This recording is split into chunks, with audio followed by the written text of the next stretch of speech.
I'm excited to introduce a guest preacher today.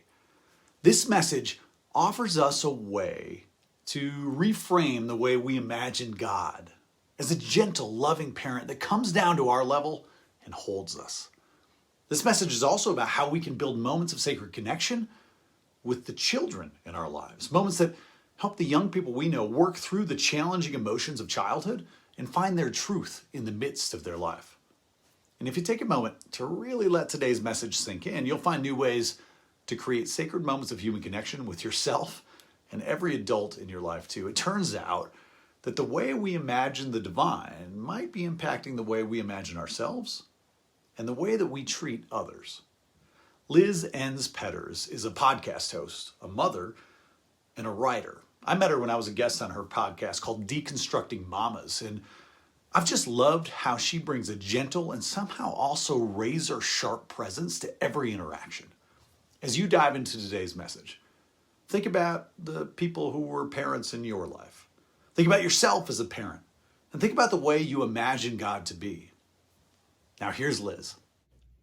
I want to talk a little bit about my parenting journey. And before you start thinking I'm going to give you a bunch of unsolicited parenting advice, I promise you that's not what this is about.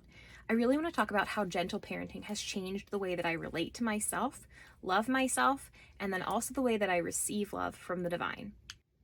Gentle parenting is an invitation to relationship and connection. It's about meeting others with empathy, less emphasis on the bad things and more emphasis on the positive things and rewarding those things. It's getting down to the level of the other person and speaking to them like they're a person. It's some of those simple concepts that we can use in our everyday life when we're relating to other people, and we can also use them when we're relating to ourselves and when we imagine God relating to us.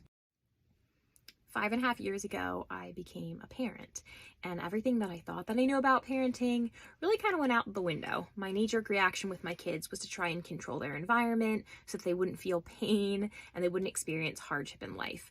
But that's not really actually supporting their humanity, because life is really, really hard and they're going to come up against obstacles forever. And I want them to be able to navigate those in really healthy ways so that they can have a fulfilling life and not buckle and crumble under the hardships. And one of the things that I learned about really quickly was this idea of co-regulation, where you kind of get down onto the level of your kids when they're struggling with something and you help them work it out.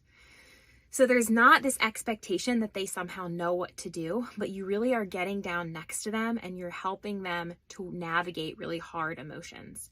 So you're holding them really close, or you're talking with them really softly. You're looking into their eyes. You're doing these nice, calming things to help them to regulate their emotions. And then later you can have some of those more teachable moments. But first, you have to get them calm. I think about this idea of co-regulating and grounding in my own life and how often I really need that from someone when I'm upset, right? None of us really needs a lecture when we're crumbling under some hardship in life. What we really need is for someone to sit with us and just let us feel exactly what we're feeling. Maybe give us a hug, whatever it is that we need in that moment. And I didn't really think about that in relationship to myself until I saw that in relationship to my kids and realized that that's what they needed. And I began to really think, wait a second, this is what I need. This is what I need in my relationships, and this is what I need from God. Now, here's the thing. Co-regulating with my kids doesn't always work, but it has a better track record than me talking at them or raising my voice with them, which I do because I'm human. But I try not to, because I know it's not actually effective for them and it's not really helping them to regulate at all. But for so long, I saw God as this authoritarian God figure kind of up in the sky somewhere, looking down on me, waiting for me to fail, waiting for the next teachable moment.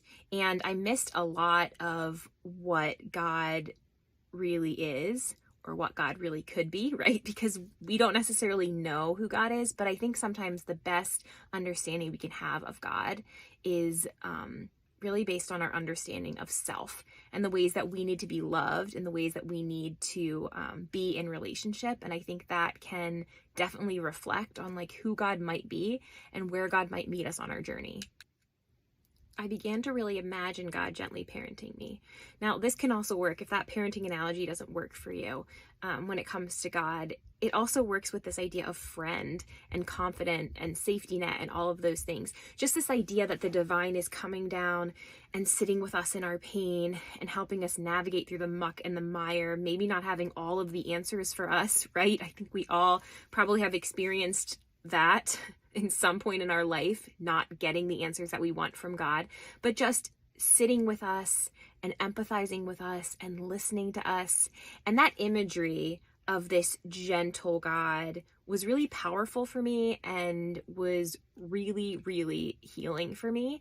I want to read this because I don't want to butcher it, and I wrote it down because it was, again, just a really powerful thing for me. If we can truly believe that God respects us, loves us, is on our side in a deep way, then that can change not only the way that we relate to the divine, but the way that we relate to ourselves.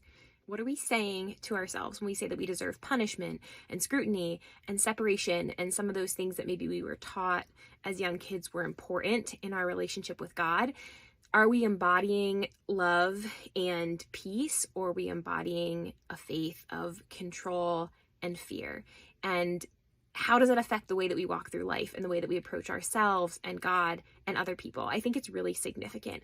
When we can approach ourselves with deep, deep gentleness, it really changes everything. And I'm not saying we go out and do whatever we want, right? But when we can really sit with ourselves and give ourselves grace, there's something so healing. Loving and accepting ourselves is so healing. Taking breaks when we need it, spending time doing the things we love with the people we love. That's really, really healing. I think somewhere in the midst of that healing journey with ourselves, we really realize that God is on our side too.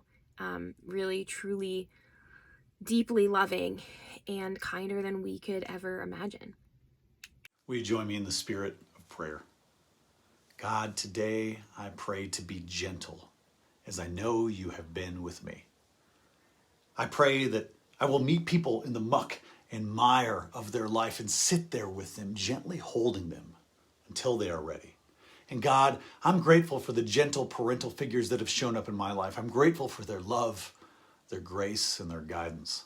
God, help me remember that we are soft and beautiful creatures who need a gentle, caring touch in our lives.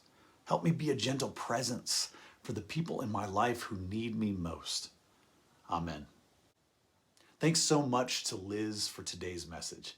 And thank you for being a part of the Between community. Remember, you belong here.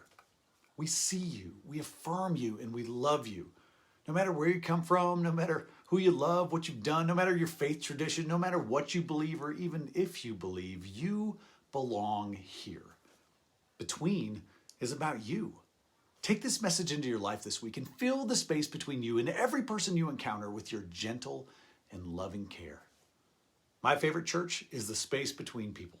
Now go with God's love and create the church between.